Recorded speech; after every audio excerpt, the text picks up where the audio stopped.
There's a training zone the internet swears by. Go slow into what they call zone 2, and your body changes at the cellular level. You burn more fat and build a bigger engine. Has taken over running, cycling, and every longevity podcast you have scrolled past. There's one problem. When researchers went looking for the proof, they mostly came back empty. Let's start with what holds up.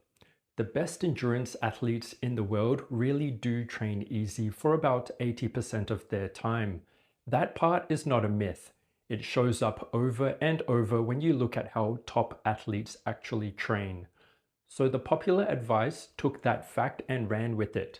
If the pros go slow most of the time, going slow must be the magic. That leap is where it falls apart. The claim is very specific.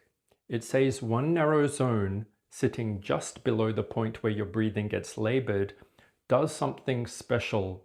That this exact intensity builds new power plants inside your cells better than anything else can. It sounds precise. It sounds scientific. When you test it head to head, the story does not survive. Put easy work next to harder work and measure the changes inside the cell. Harder work wins. The bigger the effort, the bigger the response, up to a point. And when someone finally checked the studies people quote to defend the slow zone, a lot of them were not even done in that zone. They were run faster than labeled slow. The case for the magic was built on the wrong workouts. There's a second crack.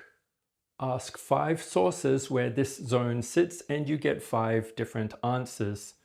A heart rate number points one way, a lab test points somewhere else. So a runner chasing this exact zone is often aiming at a target that keeps moving and usually ends up training harder than they planned. So if the zone is not magic, why do the best athletes still spend most of their time going easy? The reason is plain once you see it. Easy is the only speed you can hold for hours. That lets them stack up a huge amount of work week after week without breaking down. The volume did the building all along. The slow zone was just the name on all those easy miles. So what does this mean for your own training?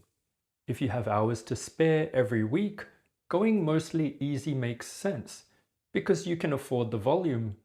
But if you are short on time, guarding a slow heart rate can quietly hold you back. In less time, a little harder work gives you more in return. Easy training is a tool. It was never a magic number. None of this makes easy running useless. It builds the base that everything else sits on, and it does it with very little wear on the body. The design of it is quietly remarkable. Slow, patient work that adds up to something big. Just don't hand one heart rate zone the credit that the hours earned.